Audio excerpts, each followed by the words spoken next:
Gracias, Padre. ¿Cuánto le puede dar un fuerte aplauso a Jesús? Puede celebrar a la persona que está a su lado. Dígale: Jesús te ama, yo también. Dígale: bienvenido, bienvenida al Centro Internacional Maranata Este, la iglesia que ama, el oasis del amor. Estamos muy contentos de recibirles. Somos su familia. Estamos aquí para ayudarles siempre, para bendecir su vida. Gracias por venir. Puede tomar su asiento.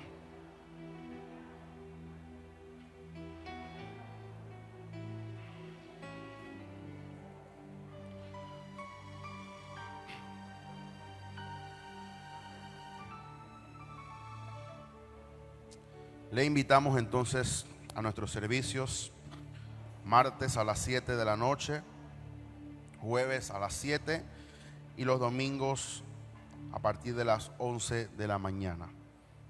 Este domingo le invitamos, es Santa Comunión, así que usted puede participar del cuerpo y la sangre de Cristo y se puede gozar con nosotros en la presencia del Señor. Yo le doy gracias al Señor que ya los versículos que nos tocan de Colosenses no hablan ni de marido ni del esposo. Y pues entonces podemos buscar Colosenses capítulo 3, verso de 20 al 22.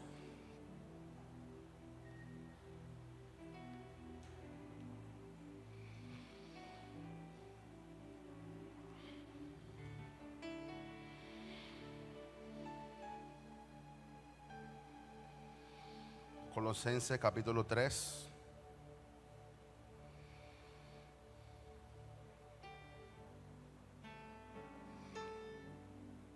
Vamos a leerlo del 18, pero ya predicamos los versos anteriores. Dice Colosenses capítulo 3, del 18 al 22, dice: casadas, estad sujetas a vuestros maridos, como conviene en el Señor. Maridos, amad a vuestras mujeres y no seáis ásperos con ellas. Verso 20, hijos, obedeced a vuestros padres en todo, porque esto agrada al Señor. Padre, no exasperéis a vuestros hijos para que no se desalienten. Siervo, obedeced en todo a vuestros amos terrenales, no sirviendo al ojo como los que quieren agradar a los hombres, sino con un corazón sincero, temiendo a Dios. Y todo lo que hagáis, hacedlo de corazón como para el Señor y no para los hombres, sabiendo de que del Señor recibiréis la recompensa de la herencia, porque a Cristo el Señor servís. Mas el que hace injusticia recibirá la injusticia que hiciere, porque no hay acepción de personas. Hoy vamos a concentrarnos del verso 20 al verso 22. La obra de la cruz tiene un alcance mucho más allá que solo una vida. Jesús, oiga bien, es el generador de cambio más grande que existe en la historia humana. Él conoce cómo se compone una sociedad y de qué depende un país. Podemos tener los edificios más grandes, grandes índices económicos y todo lo que el mundo plantea como éxito o crecimiento, pero el mundo sin personas no es nada. Y para eso fue que Jesús vino a la tierra, para impactar a personas que son los que componen la familia. Hoy yo le quiero hablar de Jesús y la familia. Verso 20 al 22 dice: hijos, obedeced a vuestros padres en todo, porque esto agrada al Señor. Número 1, la importancia de los hijos y su obediencia. Hay aquí dos palabras importantes en el verso 20, pero quiero que usted me acompañe a Efesios, que es como un paralelo de lo que estamos leyendo en Colosenses. Efesios 6, capítulo 6, verso 1 al 3.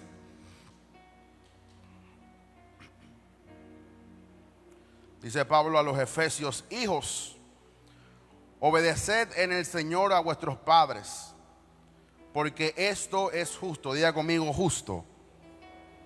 Y le añade Pablo lo que encontramos en el Antiguo Testamento. Dice: honra a tu padre y a tu madre, que es el primer mandamiento con promesa, para que te vaya bien y seas de larga vida sobre la tierra. Ahora, hay aquí dos palabras importantes. Una conmigo, diga conmigo, obediencia y honra. Dígalo nuevamente, obediencia y honra. Son dos cosas diferentes, no son los mismos. La obediencia es diferente que la honra. Hijo, usted es obediente a sus padres, porque sus padres son los que son autoridad. Pero cuando usted se casa y usted forma una familia, usted deja de obedecer a sus padres para entonces darle honra. Vuelvo y repito, los hijos son obedientes a sus padres porque de ellos dependen, de ellos comen, de ellos hacen todo y los padres les proveen. Pero cuando el hijo sale de la casa, se casa, forma un hogar, ya él no obedece a sus padres, sino es más que una honra que se le tiene a los padres. Dice, pero usted honra a sus padres. La obediencia es hasta que llegue un límite en la vida, que es en el caso particular de que el hijo ya salga, se engrandezca en el sentido pues que ya tenga una edad, se case, forme una familia. Pero la honra es hasta que nos muramos o hasta que el padre se muera. O sea, la obediencia es limitada, la honra no es limitada. Usted sigue le dando honra a sus padres hasta que ellos se mueran o usted parta de esta tierra. Pero la obediencia conlleva a que el hijo tiene que obedecer porque está dependiendo de su padre y está bajo la tutela, está bajo la autoridad, está bajo la corrección, está bajo la instrucción, está bajo la dirección de todo lo que el padre tiene que decir. Entonces, obediencia significa concordar en hacer algo, concordar en ser conducido. Un hijo puede obedecer a los padres sin tener consideración por ellos.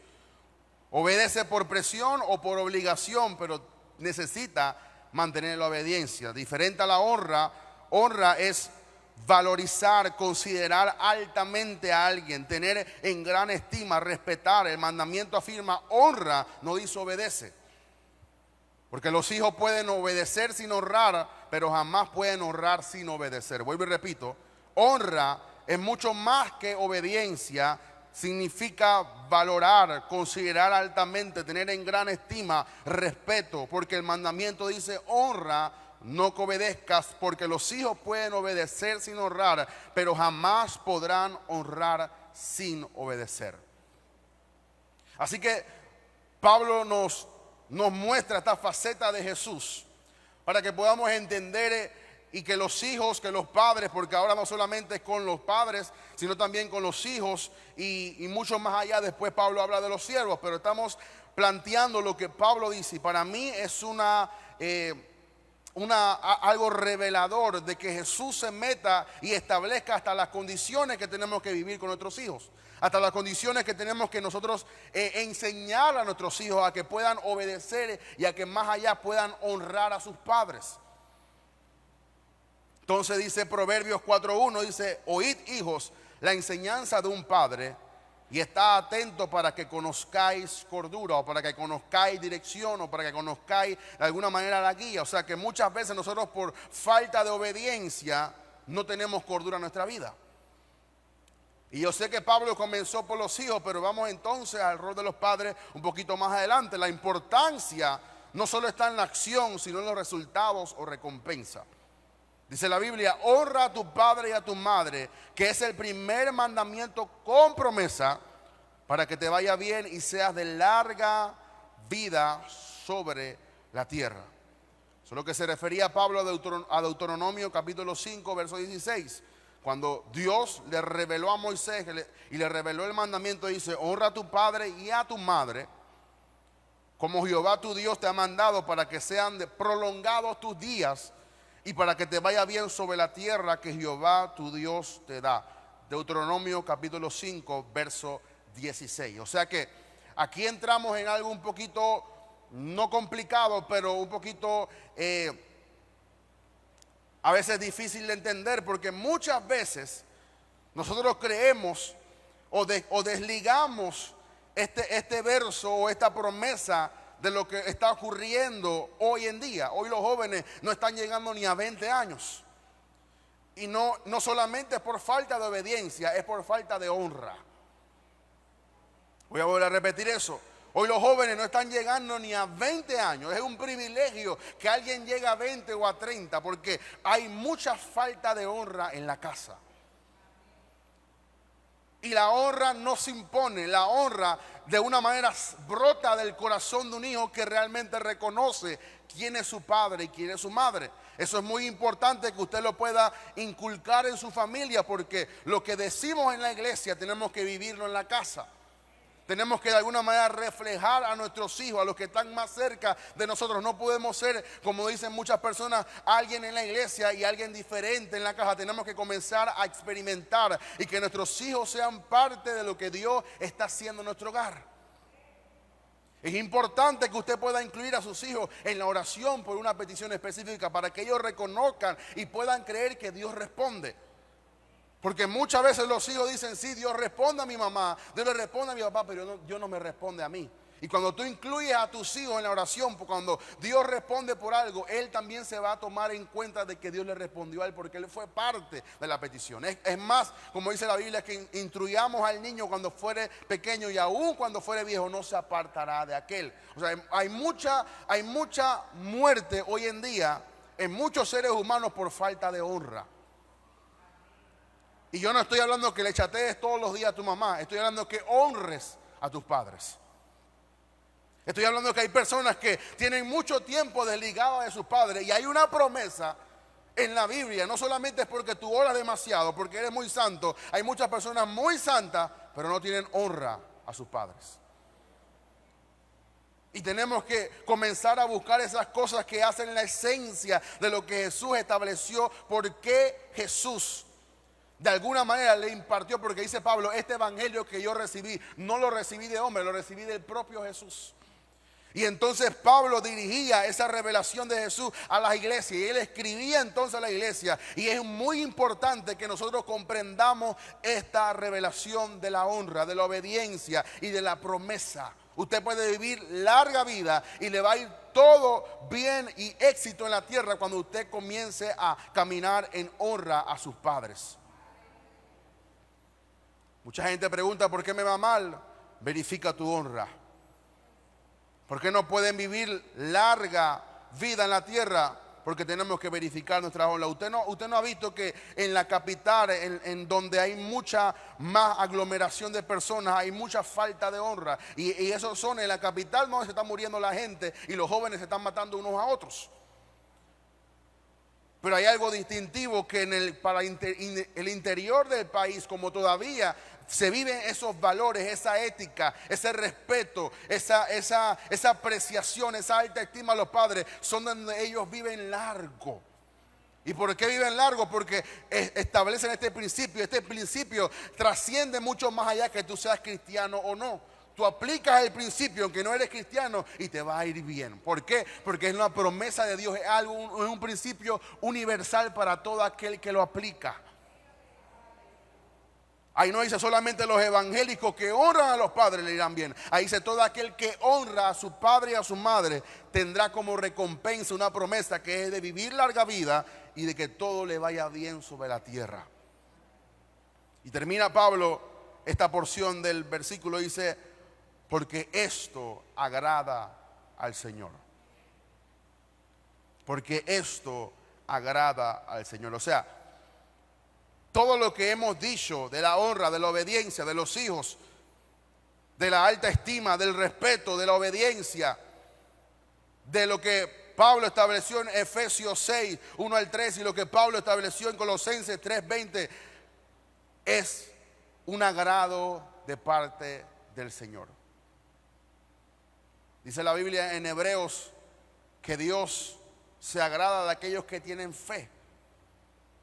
Pero entonces Pablo nos añade y dice que el que honra a su padre y a su madre, Dios también se agrada de aquel y tiene una recompensa. Ahora, número 2, importante, la importancia de los padres y su rol en la crianza. Dice, padres, no exasperéis a vuestros hijos. Otra versión dice, hijos e hijas, para que no se desalienten. Diga conmigo, desalienten. Efesios 6:4, es el paralelo de este versículo. Dice, vosotros padres, no provoquéis a ira a vuestros hijos, sino criadlo en disciplina y amonestación del Señor. Ahora, ¿qué es exasperar? Es lastimar, es irritar, es realizar una acción que causa dolor, es de alguna manera enfurecer a alguien, dar motivo de enojo grande a una persona. O sea que Pablo añade que muchas veces la desobediencia proviene de la exasperación de los padres a los hijos. Porque tenemos que entender cuando Pablo dice, sino criarlo en disciplina y amonestación no tuya, sino del Señor. Yo siendo aún líder de jóvenes no puedo entender cómo hay padres que dicen, usted no va a la iglesia hoy, pero sí le dan permiso de ir a la discoteca. Hay jóvenes que me escribían, no puedo ir al Evangelio Cambia porque mi papá me prohibió. Pero el domingo el niño estaba en la madrugada con todos sus amigos tomando y haciendo todas las cosas. Porque nunca cuando la Biblia dice que amonestemos a los hijos de parte del Señor, nos está hablando de limitar la parte espiritual en el niño. Usted no puede cohibir al niño de alguna manera de hacer las cosas espirituales. Y hay padres que, como no entienden eso, le quitan lo más importante a sus hijos. Y yo no podía entender cómo hay padres que limitaban a los hijos ir a la iglesia, pero no lo limitaban. Y después venían, líder, ore por mi hijo porque está perdido. Pero si tú mismo provocaste que tu hijo estuviera perdido, porque lo exasperabas, o sea, te pasabas mucho más allá que una amonestación, irritabas a tu hijo. Y tú no puedes irritar a tu hijo con las cosas del Señor, porque entonces le va a coger rabia. Dice criarlo. ¿Qué es criarlo? Disciplinarlo, amonestación y del Señor. Tres palabras importantes aquí que Pablo menciona en Efesios 6:4. Ahora, la base del disciplinar y corregir y amonestar es la palabra del Señor. Nosotros no podemos corregir porque mi abuelo me enseñó esto. Porque la Biblia dice que ya no vivimos conforme a la herencia que nos dieron nuestros padres, sino vivimos conforme a un nuevo linaje en Cristo Jesús. O sea, hasta la corrección que tú le das a tus hijos debe de provenir de una relación que tú tengas de amor con el Padre, para entonces tú corregir en disciplina a tus hijos. Mire cómo todo se conecta. Porque entonces no podemos desligar que nuestra relación con Dios esté desligada a que lo que vivimos en la casa. O sea, en tu casa tú reflejas lo que tú estás viviendo en la cámara secreta con Dios. Y en tu casa tú debes amonestar por amor. Tú debes disciplinar por amor. Tú debes corregir por amor, basándote en los principios de la palabra de Dios. No basándote en lo que tú crees que tienes que hacer. Por eso Pablo menciona, amonéstenlo, disciplínenlo en el Señor. Es importante que usemos la palabra. ¿Por qué tú no puedes hacer eso? Porque la Biblia dice que no se puede hacer. Yo muchas veces le preguntaba a mi mamá, ¿pero por qué no lo puedo hacer? Porque yo digo. Y más yo lo quería hacer. Porque no me daba una respuesta contundente de por qué ella me estaba prohibiendo hacer algo que yo quería hacer. Pero cuando tú estableces la palabra de Dios como el centro, el fundamento, recuerda que la palabra es Jesús. Él es el verbo, se hizo carne y vino a nosotros y se hizo como uno de nosotros. Entonces cuando tú estableces la palabra de Dios como el centro de la crianza, como lo que sostiene tu familia, como el fundamento de lo que va a edificar tu casa, y que tu casa se levante edificada en el fundamento de la palabra, entonces tú tienes libertad y tú puedes tener de alguna manera la autoridad para poder corregir y amonestar a cualquiera de tus hijos en el Señor. Porque la corrección no debe provenir de un odio o una rabia. La corrección debe provenir de que sale del corazón, pero en amor. Yo una vez dije que tú nunca puedes corregir a alguien que tú no amas, porque entonces no va a ser una corrección, va a ser algo que proviene de un odio, de un rencor, y la persona se va a sentir mal, se va a sentir como que la golpeaste. Pero cuando tú corriges en amor, Porque tú estás en Jesús y Jesús está en ti, y por lo tanto todo lo que proviene de ti proviene de la relación que tú mantienes con aquel que está dentro de ti. Espíritu Santo, ayúdame. Porque la base de nuestro hogar debe ser entonces la palabra del Señor. Por eso dice, instruye al niño, o sea que instrúyalo en la palabra del Señor. ¿En qué te basas tú para disciplinar? ¿En lo que tú sabes, en lo que tú conoces? ¿Cuáles son los estándares de los valores en tu casa? ¿Cuál es el fundamento de por qué tú no quieres que ellos hagan esto y por qué hacemos aquello? ¿Le has explicado tú por qué Dios bendice tu casa y por qué tienes lo que tienes? De alguna manera has disciplinado en amor para que ellos entiendan que no lo pueden hacer porque nos debemos a un Dios que está presente en nuestro hogar. Porque hay familias que solamente el padre o la madre conocen que Dios está presente, pero el hijo desconoce por completo que Dios está presente en el asunto. Cuando es que fracasamos como familia, es que hemos fracasado en de alguna manera delegar o de alguna manera impartirle a las demás generaciones lo que estamos viviendo. Dice la Biblia que Israel falló en alguna manera en contarle las cosas que Dios había hecho con Abraham, con Isaac y con Jacob y todos esos patriarcas. Y entonces todos los que surgieron de aquella generación no conocían a Dios. Porque nuestra responsabilidad es de alguna manera impartir las cosas que Dios ha hecho en nuestra vida y comenzar a impartir la revelación de Dios a nuestras generaciones. Una de las religiones que más crece en el mundo son los testigos de Jehová. Y ellos no tienen una gran estrategia de evangelización porque casi la gente no lo recibe. Pero ellos crecen, ¿saben por qué? Porque un testigo de Jehová se convierte y toda su familia se convierte detrás de ellos. La efectividad de ellos no es tanto que salen todos los domingos, que ya ni salen. La efectividad de ellos es que cuando ellos adoctrinan de tal manera a una persona que toda la familia se vuelve tras esa religión. Esa es la efectividad de ellos. Y esa es la ineficacia de nosotros. Que el padre y la madre están bien convertidos, pero el hijo no. Y tu hijo no es cristiano porque tú eres cristiano. Tu hijo es cristiano porque tiene un encuentro con Jesús. No, mi hijo es cristiano. Negativo. Tu hijo necesita un encuentro como tú lo tuviste. No supongamos que porque él viene a la iglesia, porque él va a decir, ya él es cristiano. Él no es cristiano hasta que tenga un encuentro con aquel que lo salvó.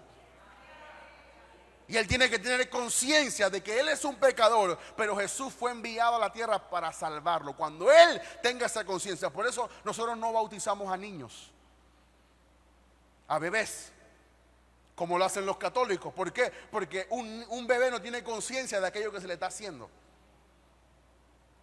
Por eso yo no soy católico, aunque me echaron agua cuando estaba niño. Porque cuando me echaron agua, yo no era consciente de aquello. Por eso nosotros hacemos como la Biblia dice. Dedicamos al niño como Jesús dedicó, como María y José dedicaron a Jesús. Nosotros, todo lo que hacemos tiene que estar basado por la palabra de Dios. Y Jesús fue bautizado a los 30 años, cuando tuvo conciencia de quién era, de qué es lo que le había venido a hacer y cuál era su propósito en la vida. Por eso nosotros hacemos las cosas que están establecidas en la palabra de Dios. Pregunto, ¿cuáles son los valores que tú vives en tu casa? ¿Cuál es el estándar ético de por qué tú haces lo que tú haces? ¿O será que en las familias cristianas no hay estándar ni hay valores? Porque vivimos como la gente de este mundo. Claro, si tu hijo ves que tú mientes en tu casa, él no va a querer tener el Dios que tú tienes. Si tu hijo ve que tú pecas, que tú hablas mal, que dices palabras sucias, que estás todo el tiempo en discordia con lo que tú eres en la iglesia y eres diferente en la casa, él no va a querer eso. Y estamos viviendo en una generación que no tolera de alguna manera la hipocresía. Y nuestros hijos tienen que ver el reflejo de Jesús, no en el pastor, en nosotros. Y es por eso que hemos fallado. Y yo no estoy hablando de los estándares de ética de Aristóteles, de Platón, no. Los estándares de ética de Jesús. ¿Cómo caminó Jesús? ¿Cómo Jesús se comportaba? ¿De qué manera María había contribuido en el crecimiento de Jesús para que a los 12 años él tuviera conciencia que él tenía que estar en los negocios de su padre? ¿Qué revelación tenía Jesús a los 12 años que él sabía que tenía que estar debatiendo con los doctores de la ley?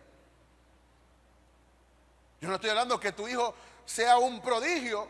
Yo estoy hablando de que la educación que damos en casa tiene que dar como resultado a un verdadero cristiano en el mundo. Nosotros no enviamos a nuestros hijos a que la maestra lo eduque. Los hijos tienen que estar educados en casa y la escuela le contribuye a la educación que ya recibió en el hogar.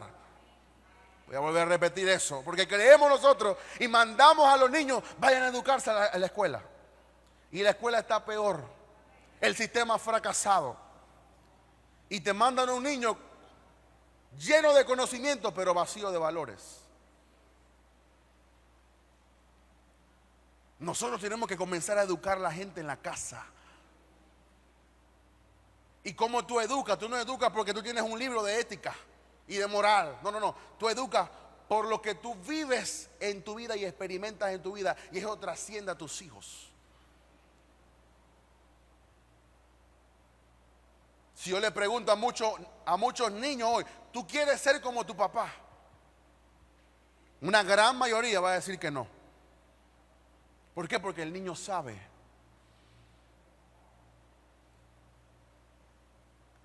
Alguien me contó un testimonio de que pasó con algo en su casa y el niño fue y vio lo que su madre estaba haciendo con otro que no era su papá. Y cuando el niño fue a la escuela dominical, la maestra le preguntó, ¿usted sabe qué es un pecado? Dijo, sí, yo vi a mi mamá haciendo uno. Porque los niños no son tontos como usted cree.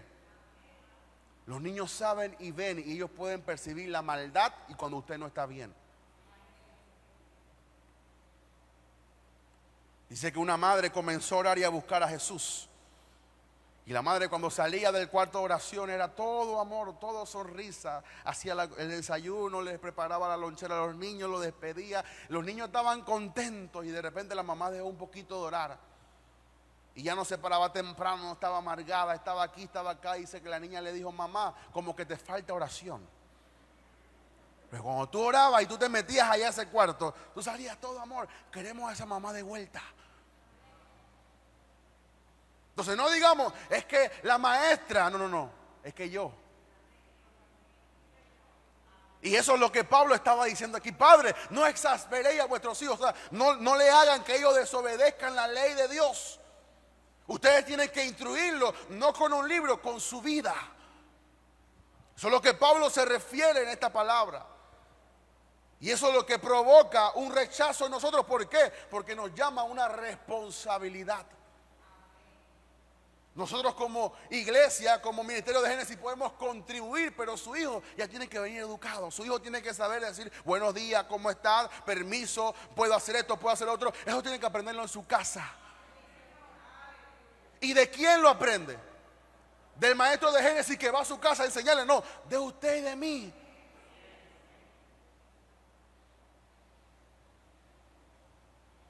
Una vez estaba un pastor, se llevó a la iglesia a Jerusalén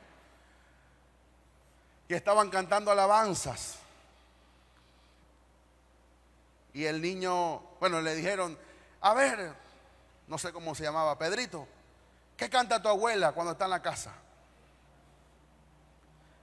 Y el niño comenzó a cantar sombras nada más. La abuela dijo, cállate. Porque los niños no mienten. El niño dijo lo que ella cantaba en su casa. Ella no cantaba aleluya ni gloria a Dios. Ella cantaba una canción del mundo. Porque nosotros somos el reflejo. El niño sabe si tú abres tu Biblia en tu casa o la Biblia está cogiendo polvo. El niño sabe si tú oras o tú no oras. La gente que vive con nosotros debe conocer que somos en nuestra casa lo mismo que somos en la iglesia. Y tenemos que tener estándares que conduzcan a nuestros hijos, no de alguna manera prohibiciones, sino señalen que le den alerta a que nosotros somos diferentes. ¿Por qué? Porque nosotros vivimos de acuerdo a la palabra de Dios. Hay gente o hay jóvenes que no se ponen aretes, no van a fiestas, no pueden donar sangre porque su papá lo instruyó que eso era la verdad. Yo he conocido gente que no trabaja los sábados y no son judíos. ¿Por qué? Porque soy adventista y los adventistas guardan el sábado. O sea, ¿cómo esta gente puede coger algo tergiversado y emplearlo de tal manera que la gente lo viva y nosotros que cacareamos que tenemos la verdad no podemos de alguna manera plantar eso en nuestra casa y que nuestros hijos vivan lo que realmente nosotros estamos leyendo en la Biblia? Yo no quiero condenar a nadie, pero mi punto es de que no estamos haciendo lo que debemos hacer en nuestra casa. Ese es un punto crítico. Porque cuando tú vayas al cielo, Dios no te va a decir, ¿quién era tu pastor? Dios te va a decir, ¿qué hiciste con lo que te di? A cada uno personal. ¿Qué hiciste con los 3 hijos que yo te regalé? ¿Los criaste en el Señor o los criaste como te dio la gana? Esa es la responsabilidad no tanto de los hijos, sino de los padres. Y usted es hijo, en algún momento usted va a tener hijos. ¿Y por qué no hay un linaje de lo que vivimos en la casa? Porque no plantamos bien la palabra de Dios en nuestra descendencia. Y si tú no le predicaste bien a tus hijos, él tampoco le va a predicar bien a tus nietos. Y es una cadena que se desvía por completo. Vuelvo y repito, nosotros podemos hacer todo lo que podemos hacer en Génesis, en Jóvenes en Fuego. Podemos hacer todas las actividades, podríamos hacer 50 actividades al año de la familia, pero si no practicamos esto en nuestra casa, vamos a ser ineficaces. Y Jesús también se mete en esto. Esto es importante, mi hermano. Porque usted tiene que educar a sus hijos en la palabra del Señor. Tiene que instruirlo en donde hemos fallado. No podemos ser personas aisladas de nuestra familia. Nuestras familias son los que están más cercanos de nosotros. Jesús conocía el rol en su familia. Por eso cuando María le dijo, dile a Jesús que yo estoy afuera, diciéndole como dile a mi hijo que salga, Jesús le dijo, dile a ella que yo estoy haciendo la voluntad de Dios y todos los que están aquí son mis hermanos. O sea, Jesús sabía cuál era su papel. Por eso cuando María le dijo, Jesús, se acabó el vino, dice, ¿qué tienes conmigo, mujer? No ha llegado mi hora. Jesús sabía cuál era el momento en el cual él se tiene que manifestar. Tú tienes que enseñarle a tus hijos qué es lo que Dios quiere para con ellos. Que ellos tienen un propósito, que Dios es un Dios de destino, que Dios es un Dios de llamado y que tú tienes que instruirlo de tal manera que cuando le llegue el momento, ellos sepan qué hacer.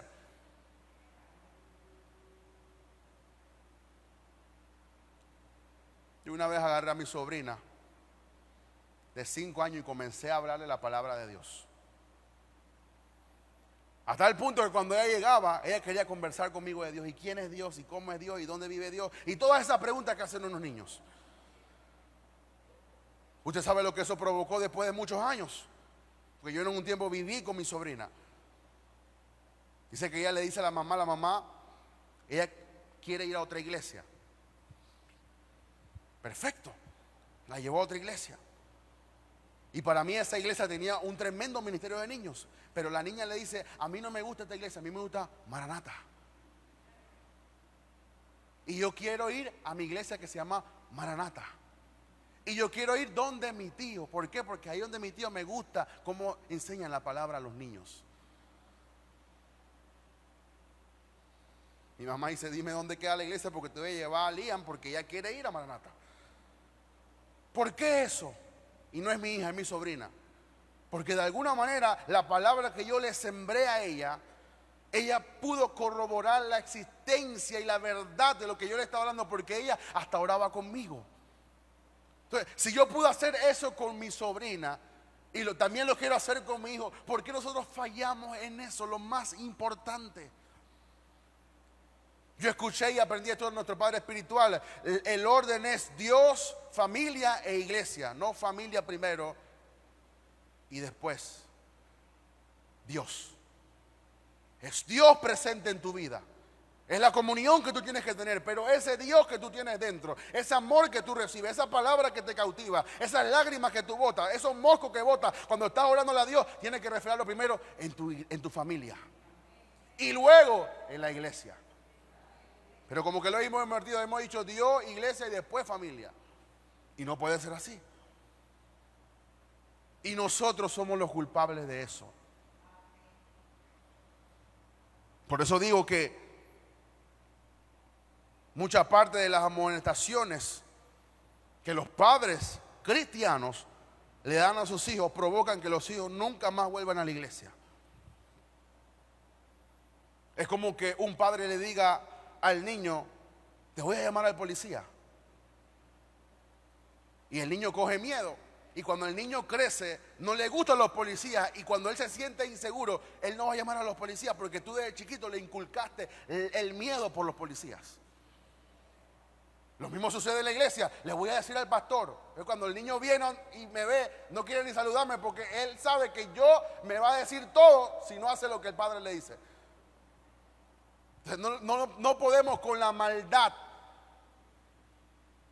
provocar entonces que el niño no quiera venir a la iglesia. Tenemos que de alguna manera provocarle que ellos quieran venir a la iglesia. Que ellos conozcan eso mismo que hacemos antes de la palabra abrazarnos, amarnos. Eso mismo vivirlo en la casa. Que el niño pueda ver cómo el padre respeta a su mamá. Que la niña pueda ver cómo la mamá respeta a su padre. Que ellos puedan ver la comunicación, la oración, la efectividad. Y ellos van a querer hacer lo mismo. ¿Por qué? Porque el niño quiere imitar a su padre.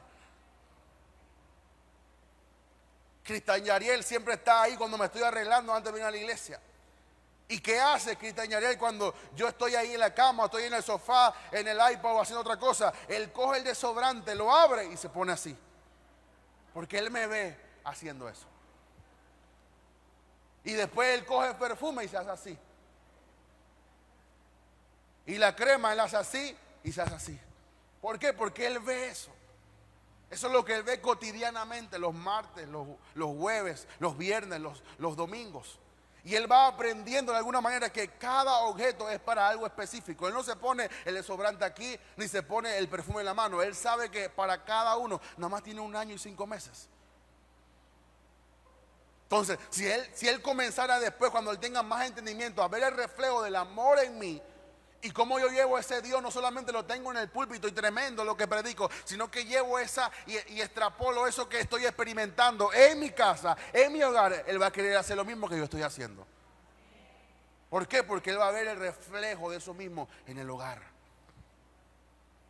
Por eso me detuve aquí, porque es muy importante. Yo veo cómo algunas familias fracasan en eso. Son muy exitosos orando, son muy exitosos ayunando, pero fracasan en la familia. Y Dios quiere salvar a tu familia. Por eso Pablo le dijo: si crees en el Señor Jesucristo, tú y tu casa serán salvos. Porque la promesa de Dios es que Él quiera salvar. Y en ti, Abraham, será bendita algunas familias de la tierra. No, todas las familias de la tierra. Dios incluyó en el plan de bendición a todas las familias. Y Dios quiere que tu familia sea una familia no solamente que experimente prosperidad y que tengan carro y que tengan casa, son cosas materiales, que experimenten un gozo espiritual. Que ellos puedan creer en Dios y que puedan confiar en aquel que prometió, y que todos puedan experimentar de la misma forma a Dios como lo experimentamos en la iglesia. Y es ahí donde Satanás se ha metido. Satanás no ha podido entrar en la iglesia, pero ha entrado en las familias. Y está destruyendo familias, hijos, nietos, sobrinos, papás, madres, familias disfuncionales, que es lo que está provocando una gran deserción de los jóvenes en la iglesia. Porque no estamos viendo el resultado que predicamos los domingos. Y es ahí donde tenemos que poner, como dicen los panameños, el ojo. Es ahí donde tenemos que comenzar a vivir el evangelio. ¿Cómo era la iglesia en los hechos? No tenía micrófono, no tenía aire acondicionado, era de casa en casa. Y Pablo iba predicando en familia. Y la iglesia crecía porque familias se convertían enteras. Y porque familias tomaban la decisión de todos seguir al Señor. ¿Por qué? Porque todos experimentaban la llenura del Espíritu Santo.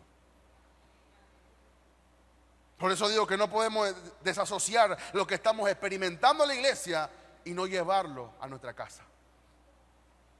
Número 3. Nuestro servicio, o nuestro trabajo, mejor dicho, es un servicio para el mundo que demuestra nuestra fe y temor de Dios. Vuelvo y repito, número 3. Nuestro trabajo, lo que hacemos en este mundo, es considerado un servicio que demuestra nuestra fe y nuestro temor en Dios. Mira lo que dice entonces Efesios 5:7. Efesios 5 al 7 dice: siervos, obedeced a vuestros amos terrenales con temor y temblor, con sencillez de vuestro corazón como a Cristo, no sirviendo al ojo como los que quieren agradar a los hombres, sino como siervos de Cristo de corazón, haciendo la voluntad de Dios, sirviendo de buena voluntad como al Señor y no a los hombres. O sea que tu trabajo secular, la Biblia lo considera como un servicio a Dios. ¿Por qué? Porque todo trabajo que emprende el ser humano en la tierra es para beneficio de otros. Lo que pasa es que la gente no lo ve así. La gente lo ve como que yo doy mi tiempo y me pagan por mi tiempo, pero tu trabajo es para beneficiar a otros. La leche que saca el granjero es para que tú y yo la podamos consumir cuando queremos cornflakes. El que está allá en tierras altas sacando los tomates, después va a venir ese tomate y no va a beneficiar ¿a quién? A nosotros que hacemos la ensalada.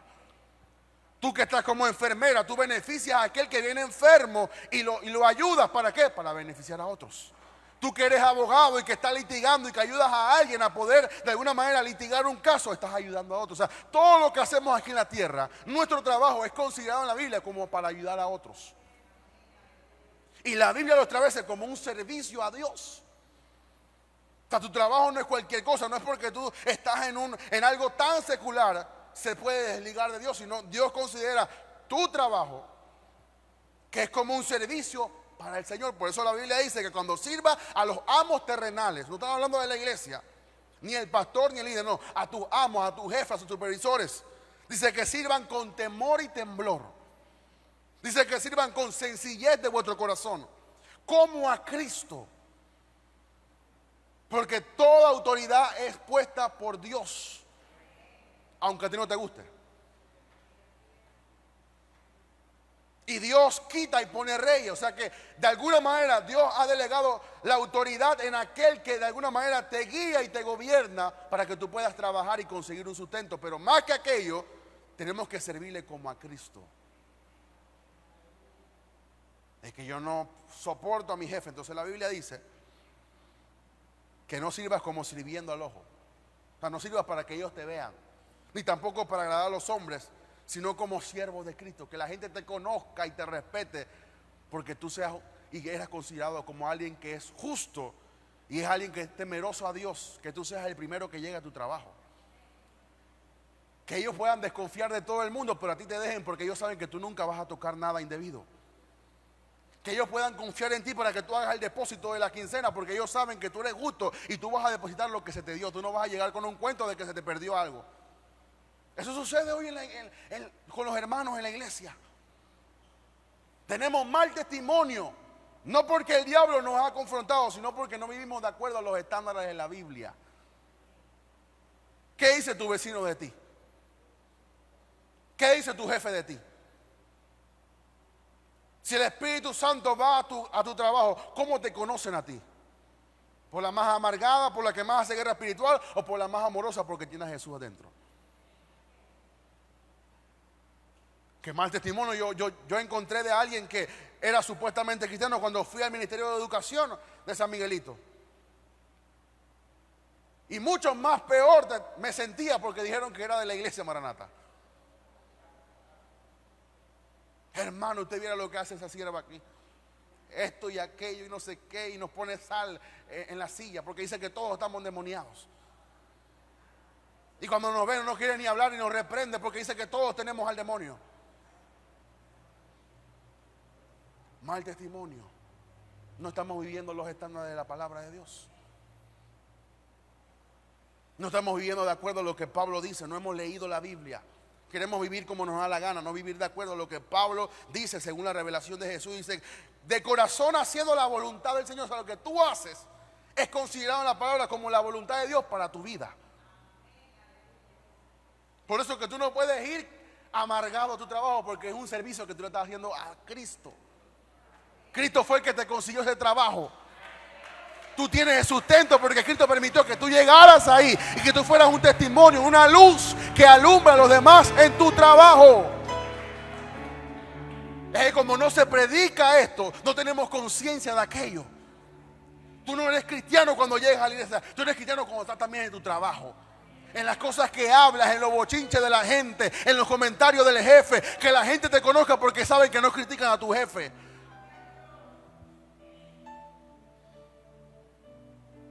Me venían a hablar más del supervisor en Copa y yo decía, hermano, haga tu trabajo. No te quejes tanto, si no te gusta, pues renuncia.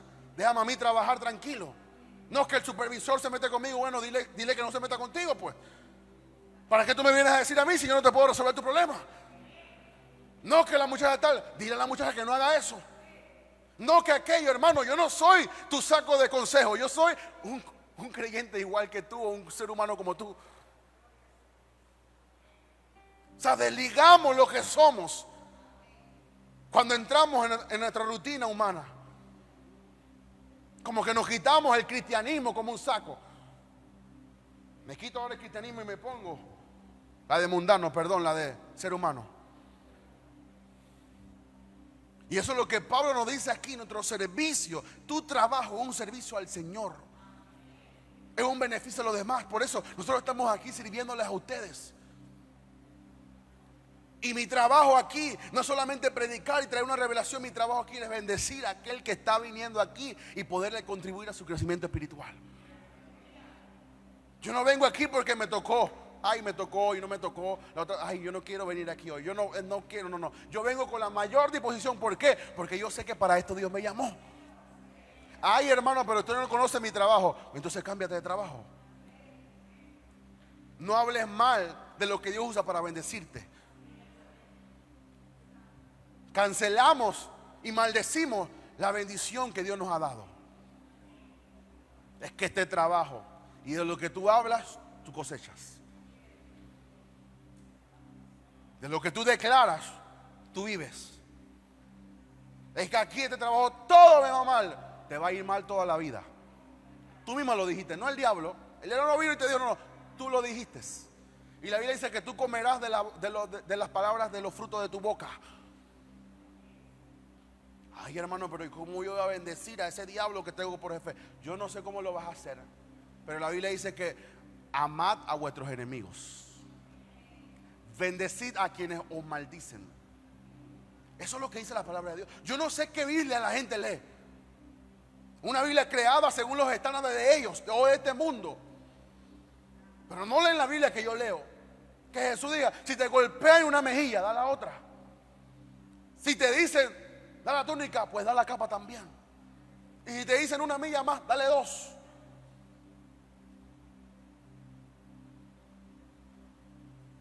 Todos mis compañeros de copa, hoy yo no me quedo. Y decían otra palabra, que el supervisor, porque yo no me quedo hoy, yo me voy para mi casa y que él vea lo que va a hacer con el turno. Y como yo no tenía ese concepto, y le voy a decir la verdad, como yo quería más dinero para casarme, yo decía, estas 4 horas yo me la consigo. Y como yo no tenía ni hijo, ni perro, ni gato, como dice mi tío, si yo iba a estar solo en mi apartamento donde vivía, pues yo digo, entonces mejor me quedo aquí trabajando y comparto con alguien, porque cuando voy a estar solo. El supervisor decía, el Mengor, hasta las 12, hasta la 1 si quiere. Hoy hay sobretiempo, nadie. Yo. ¿Quién puede hacer aquello? ¿Quién puede llevar esta pieza? Obviamente si estoy haciendo algo no puedo, pero si puedo, ¿por qué lo voy a negar? Y cuando venían los aumentos, ¿a quién él venía? Y cuando había un proyecto especial, ¿a quién consideraban? Oye, pero ¿por qué te llamaron a ti y no me llamaron? Tengo 18 años aquí en Copa y no me llaman. Pues tú siempre te niegas a hacer lo que ellos te están pidiendo. Y cuando Dios viene a recompensar, Dios recompensa a aquellos que siempre están dispuestos a trabajar en su obra. Cuando tú ves la Biblia como la estamos explicando en este día de hoy, tú no tienes oportunidad de vivir amargado o amargada. Porque a ti nada de lo que hacen los demás te afecta. Tú afectas lo que hacen los demás. Llegaba yo a mi turno. Buenos días, ¿cómo están? Oh, pero tú vienes con una alegría. Es que yo vengo de mi relación con Dios. Y no importa la amargura, no importa qué demonio esté aquí, yo traigo el reino de Dios. Cambiaba la atmósfera. Venían los mecánicos y llegó el que yo quería, porque siempre me busca lo que yo estoy pidiendo. Llegó el que siempre me resuelve. ¿Por qué? Porque ellos me veían como el facilitador, como el que estaba ahí para servir. Yo no iba ahí porque, ay, me tocó hoy. Y deja ese mecánico de la porra que ayuda ahí, que espera ahí todo el tiempo de ser mi compañero. Déjalo ahí. Y seguían hablando, le daban la espalda a los mecánicos.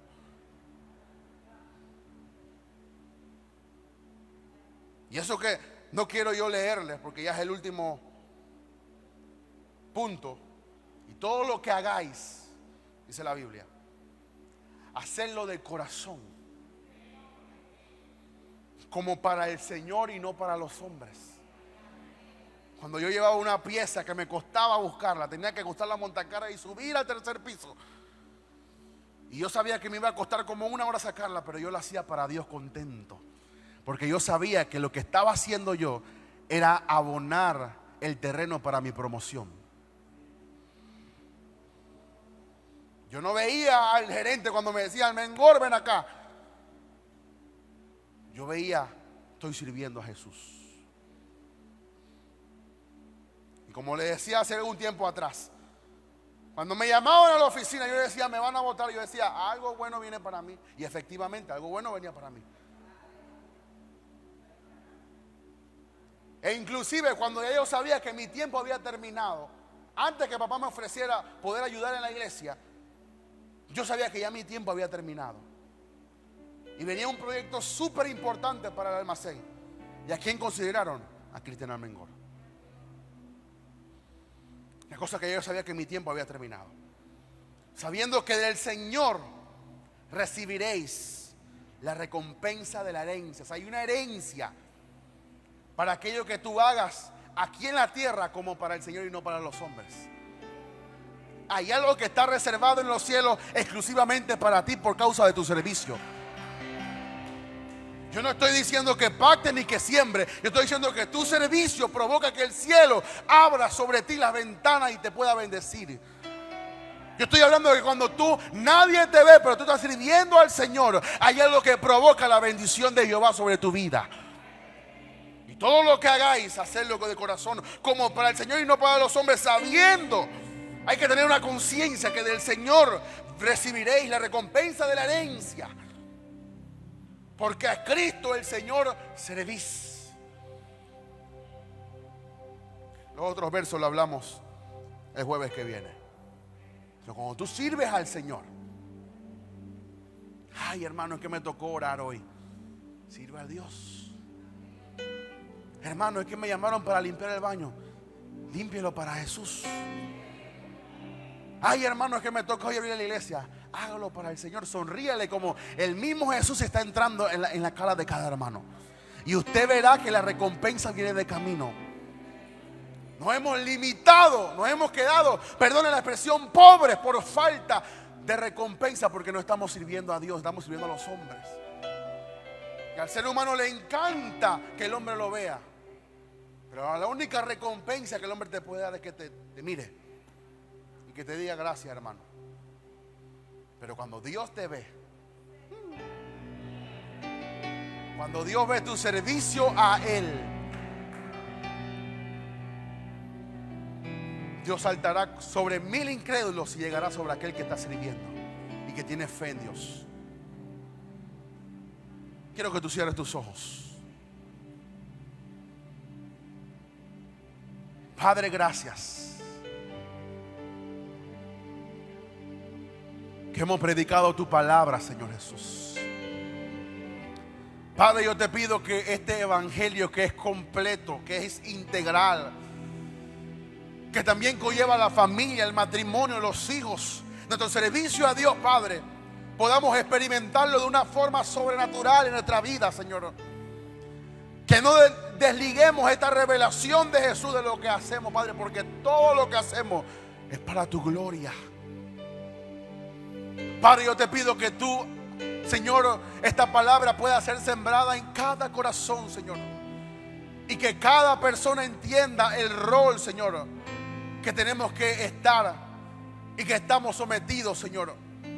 Padre, que cada padre entienda, Señor, que no debemos exasperar a los hijos, Señor. Que los hijos entiendan que debemos obedecer a los padres porque hay una promesa en aquel mandamiento, Padre. Y que cada ser humano, que cada padre, que cada persona que está trabajando entienda que lo que estamos haciendo es para el Señor y no para los hombres. Yo te pido que tú añadas bendición a esta palabra y que tú bendigas a cada persona en el nombre de Jesús. Amén y amén. ¿Cuánto le puede dar un fuerte aplauso a Jesús?